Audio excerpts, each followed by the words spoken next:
Hey everybody, it's Amy Fox with Work in Progress Texas. I am live in our Couples Do It Together free community to talk about avoiding fat loss plateaus. And, this is something that's kind of come up a couple of different times, especially as some of you guys have been following us for a while. You might be experiencing this at some point. The first thing we want to acknowledge when we talk about fat loss plateaus is, first off, if you're having a plateau, that means that you actually lost some weight. So congratulations, let's celebrate that, because most of the time, depending on how much you have to lose, I find that when people have lost 15 or more pounds, there's a certain point where a plateau might be happening. So I want to dig into 10 tips and tricks to figure out why this plateau would be happening for you, and those action steps to try to figure out how to work with the plateau as opposed to against the plateau, and really figuring out why it's happening in the first place. So that's what we're going to dig into. And like I said, again, congratulations. You should be so proud of yourself for committing to losing weight and getting to the point where it's slowed down enough that a plateau is happening. So celebrate it. Okay. So tip number one that we're going to evaluate if we're hitting a plateau is we've got to evaluate our stress and how much sleep we are getting. This is basically the basic of the basics, right? This is the very, very first starting point. You have to look at your life and see, am I in a super, super stressful point in my life? Is it really, really crappy right now? Are things really tough? Is work really busy? Like, are there family things going on? Are you, there's so many different scenarios. We could just list off a plethora of things that people experience when it comes to stress. And then in turn, are you resting and recovering and giving your body time to recover? And that means getting enough sleep. We're talking at least a minimum of 7+ hours. Now, I know for new parents, people with kiddos, that can play a different factor. So we have to try to figure out how we get rest and recuperation and restoration around a hectic, crazy schedule like that. Because obviously there are some things that are out of your control when it comes to sleep, but ultimately getting to a point, at some point, does that mean you're going to bed earlier? Does that mean you're going to bed when the kids go to bed? Like, how can you get into bed and try to get a decent amount of sleep? And where are your stress levels? And if they're super, super high, then really ideally at this point, you should not still be in a calorie deficit when stress levels are super high. We should be nourishing your body. We should be focusing on rest and recovery, restoration, probably getting resistance training in there, walking when you can. Like, a lot of things don't change, but it's more so like, hey, we need to fuel your body properly right now because there's too much stress going on and your body has a hard time letting go of fat when there's a lot of stress going on. So that would be the first thing to kind of evaluate in your life. Okay, where am I at? Are things okay there? If they're okay there, well, let's move on to number two. Number two would be to reassess and track your progress with your body composition. And that means getting measurements of your body. A lot of the times when we have clients who have gotten to that point of a slight plateau or have slowed down a little bit because we're getting closer to their goal weight, we want to basically make sure we get measurements, because a lot of the times the scale can fluctuate a little bit. And what we also find is that there's other parts of your body that actually get smaller. So we have seen fat loss stalls or slow down, and then we've lost an inch somewhere in the body, which is kind of fat. It's awesome. So body composition goals are going to change, in the chest area for women, unfortunately, obviously our stomach, our waist, our hips. And then for men, it's dominantly in the waist for the most men. Some men carry it lower as well. But those are areas we want to pay attention to. And that's part of the story. That's why we also do progress photos, because we want to see some changes too. Sometimes there's a physical difference. You can see something like on a recent client's progress pictures, we saw that the shoulders were really starting to lean out. Like, the number on the scale is pretty much the same. There was some changes. There was an inch or so lost around the waist and the midsection area, but there was also other parts of their body that we could see that have made just these tiny microscopic changes. And it's a beautiful thing. So we want to take that into consideration too, and not just the number on the scale. So I would reassess everything and see, where are we at again? And if you haven't started taking measurements, then you need to start and make sure that that's a part of your process. We have our clients do them on a monthly basis because we really want to see that chart trending downward or maintaining in some areas, because some areas are going to have really minimal changes in a 12-week period. So really start to get measurements and start keeping track of that, because again, more than the scale, there's more to the story than just the scale number. So if that's looking good, you're getting a reassessment, you see where you're at right now, the next part would be like, are you tracking your food? So if you have been aiming for a fat loss phase, are you really tracking everything? Have you stopped tracking? Are you inconsistent with tracking? And the challenge with that is when we're in a fat loss phase, that's usually the most important time for tracking. There are times where we can break free from tracking. Some people like the data like me, and it's not a hassle anymore because it's such a habit that I've built that it becomes so natural. But a lot of the times we need to be honest with ourselves and say, are we really tracking every lick, bite, and taste that we are taking? Because for us, for example, when we put people in a calorie deficit, it's usually between 300 and 500 calories. And then of course we match that around their activity levels. So it's really easy to go over your calories if you're not careful. It could be a simple, like massive dessert. You could have stuff that's bringing you back to your maintenance calories if you're not careful. So you have to get really honest with yourself and be like, are you restricting too much to where you result into some binging episodes throughout the week? Because sometimes binging episodes can really put you over the hump when we're looking at a weekly deficit. So you have to become really honest. And this could be a sensitive subject when we're bringing it up with clients. But if I see inconsistent tracking, it's kind of like, we don't know what you did on that day. So that day could have been super under or super over. So that's where that data is super, super important. And we have to be really honest with, are we really tracking everything that's being put into our mouths? And so we got to be honest with that. And honestly, as I keep going back, it's just really easy to bump back up to maintenance when your deficit isn't extreme. We don't want an extreme deficit. An extreme deficit isn't realistic long-term. It's too much suffering and stress on the body. So these 300 to 500 is usually that sweet spot for where your maintenance is. And that's why it can be really easy to eat back to maintenance if you're not monitoring that. So tracking your food is really, really important. And then this kind of goes into tip number 4. If you are tracking your food, like let's say you have been super consistent with that, then we want to also make sure we're checking the macronutrient ratios. We want to make sure that your protein is high enough. We're usually getting 0.7 to 1 gram per pound of your goal body weight. So again, if your goal body weight is 140 pounds, you'd be eating about 140 grams of protein, maybe 120 to 140 grams of protein on a regular basis. You want to make sure that you're hitting your calorie targets. Those are the two most important things is your protein and your calorie targets. Your fats and carbs can fall wherever, but you can also play with them a little bit and see what works best for you. But a lot of the times, people have been in calorie deficits where those macronutrients are not balanced. Like the very first time I did a deficit, it was using MyFitnessPal, just giving them what they told me.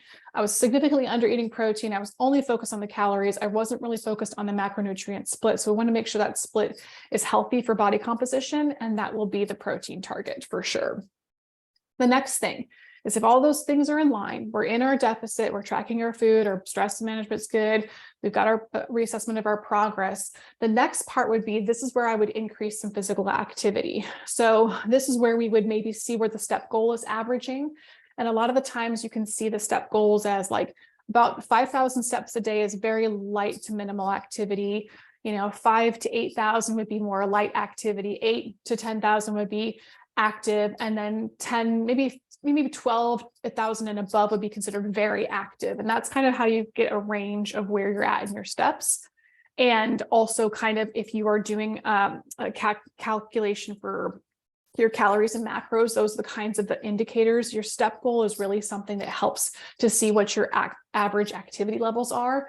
And with the post that I did this week in the Facebook group, it was to kind of identify, I showed you guys when I was really on top of my step count, how it was connected to all of my healthier choices. And when I had a lower step count, it was connected to my unhealthy choices. So it wasn't really that the step goal or number was this magic sauce for my body composition goals, but it was a magic sauce for making healthier choices overall and also maintaining my fat loss. So we always try to match around what people's activity levels are currently, because the least that we have to change all at once, the better. But this is where I would increase the step goal. So if we're seeing that you're only getting about 5,000 steps a day, you're in this deficit, you're plateauing, then I'd be like, let's aim for 6, let's aim for 7, let's get a little bit higher average going. because that increased activity is going to help us burn more calories, and it's going to make you feel good, and it's going to give you energy anyways. And it can also help kind of curb some cravings too, if you're struggling with some hunger that can happen with a calorie deficit. So there's lots of benefits for it. It's also great for blood sugar regulation. It's awesome to do walking after a meal in particular. So great blood sugar, way to manage your blood sugar or control blood sugar.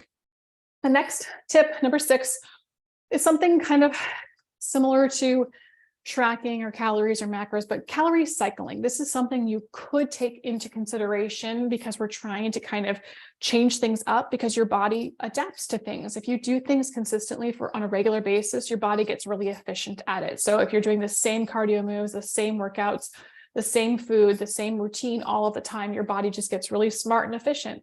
So calorie cycling would be kind of, in a sense, confusing it a little bit by giving more calories one day, less calories another day. This could be a little bit harder to track, but it does help prevent adaptation. So if we're still trying to keep you in a calorie deficit, we could see hitting some lower days. Maybe we'd hit lower days on our days that we don't have a workout, and we would do more calories on a day that we do have a workout, because we certainly would want to fuel for our workouts. But that's something to consider too, is cycling up the calories. The next thing would be connected, again, a little bit to increased physical activity, would be to throw in some high intensity workouts. And we don't mean like crazy hours. I'm talking like 10 to 15 minute, sessions that you just go all out and have something that you follow. In fact, our clients in the fat loss phases, normally we give them a HIIT program to do during their fat loss phase, because that's just another way to get an extra calorie burn from what we're trying to accomplish, which was getting the fat off of your body. So some high intensity activity can absolutely be another factor to throw in. We're not going to overdo it. So again, this is where some customization or some evaluation of what your current circumstances are matters, which is where a coach comes in handy. But, high intensity being thrown in there on top of what you're already doing is another way to get the heart rate going and basically get a really good calorie burn, but also being able to recover from that too, which is good, because high intensity when it's in short bursts is really good. It's good for your body overall.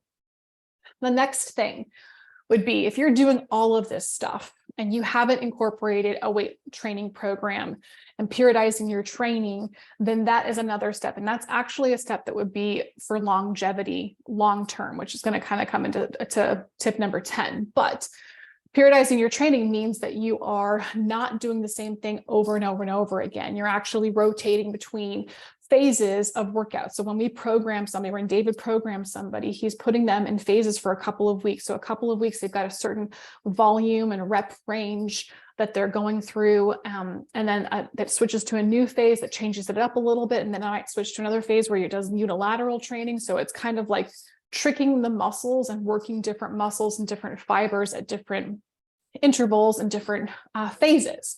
So that is extremely effective. And we want to make sure too, when we're doing a resistance training, that we're doing progressive overload. Again, we don't want to keep doing the same kinds of workouts all the time. That's one reason why I always said, like, hey, Beachbody, there was a lot of benefits to it. I had a lot of good things that came from it. But as far as body composition goals, I never got that, because my body got really efficient at doing this burning through these calorie high intensity style of workouts or circuit training workouts. So when you're given a program, you're actually able to track, what our app does is it tracks your weight that you did the previous week. And so every week you just try to be increasing bit by bit what you can. And there's some points where you're going to kind of, in a sense, I guess you could say plateau or kind of tap out, because if you kept increasing weights, like you'd eventually be doing like 500 pounds, and that's not how it works. But how you change it up and make it more challenging is changing up the amount of workouts that you're doing. And of course, David does a better job explaining this, but ultimately it's like, the volume, how much rep ranges are you doing? How many sets, all of that stuff plays a role in changing things up. And that's where you can get a really great benefit from a program from somebody or working with a personal trainer. And so we do have a subscription program for personal training only. If people are interested in that, we can talk more details about that. But having somebody program you is really an effective way to start building muscle and body composition goals that you want to aim for. Because eventually what you are aiming for when you lose weight is you need to build more muscle to get that look, that tone look that you're wanting. Because at some point, the cardio and the calorie deficit is going to kind of fade off again, plateaus that we're talking about here. So training, phases, changing it up, progressive overload, and patience with that is really super important. And it's something that's for longevity. So when we're talking about, being healthy long-term, getting our body to be, if we are old and we fall, we want to be able to like protect ourselves, or if you get sick and go to the hospital, the more muscle you have on your body, the better. But to build muscle, you also have to not be in a calorie deficit forever either. So that'll get into number 10. That kind of gets into 9 and 10. So 9 and 10 would be like, take a diet break. If you've been in a calorie deficit for like 16 plus weeks, it's time to take a break. It's time to recalculate your maintenance calories. You have a new calorie for maintenance if you've lost weight. So you're actually eating less than you did before at maintenance. And I would take a couple of weeks off. I would say if you still have a lot to go, maybe you start with about a 4-week break of just eating at maintenance, keeping up with your training, keeping up with your extra, your walking and all of that stuff, your hydration, your fuel, like give your body some time to rest and recover and feel fed again. And then you could get back into a calorie deficit if you still have a significant amount to go. And I would say too, we also have to, like, the last tip really here is like reassessing that scale number. How far off are you from your goal weight? Is it a few pounds? Is it 10 pounds? Is it 5 pounds? Is it 2 pounds? Where are you at? Like truly, is that scale number, really all where your whole happiness is? Like, are you getting obsessed with that number? If you look in the mirror, do you feel confident with what you look like? Do you feel like you could put on a bathing suit or be intimate with your husband or your partner or whatever? And if you're at that point of your health journey where you're like, yeah, I look pretty dang good, actually, I'm feeling good, I'm doing what I want, it's another 5 pounds, big deal. But if you're looking in the mirror and you're like, no, it's not what I want, and there's just so much that is, I still have more to work on, this is the point where you get to focus on muscle building and maintenance for the long term. This is where you stop dieting and you actually eat enough to fuel your body. You don't eat in deficit for a while. You eat enough protein and you really focus on a strength training program to focus on body composition goals. I would say at least for 6 months minimum to stop dieting. If you've gotten to that point where, I'm still not liking the physique, it's time to eat and fuel properly, and it's time to really focus in on training. And that's where you're going to build muscle. And during this time frame, I would say 6 to 12 months, honestly, then after that break, then after that time of being in maintenance for a while, eating enough protein, living a little bit, feeling a little bit better, like you will feel better when you get out of a deficit. And then really focusing on your training, like 2 to 4 times a week, whatever that program is asking for. Then you can go into another fat loss phase again at that point, and it's going to reveal what you've been building over that period of time. So that's what I've noticed, for example. Obviously, I was transparent about what I experienced the previous year and what I've been working out of, and that was metabolic restoration. And then I started to get my resistance training back up for a couple of months before I went into a fat loss phase. And now as I'm in the fat loss phase, I'm seeing little parts that are popping out that are changing. And even me going to a concert last week and wearing shorts and boots, like I've only done that, I think I did like once in my life. And to feel more confident with my legs, which have always been a part of my body that I've never liked. And knowing that my stomach now has kind of the trouble zone area, because I always had the abs. My friend always had the legs. I always had the abs. Now I'm trying to get those abs back. But to put on a pair of shorts and like feel pretty dang confident, like, hey, you know what, my legs actually look pretty good. That again is part of body composition changes that are happening as the scale is slowly going down, because it does go slow for some of us. It's, 0.5 to 1 pound, and I'm still living my life and having fun. So it's really, this last point is really important. It's kind of like, where are you at? How much weight really matters? Is the scale the problem? Or are there other things? Like, this is a pretty significant list to evaluate and look through and see, where am I at? What am I doing? Reflecting on where you're at right now and what changes you can make.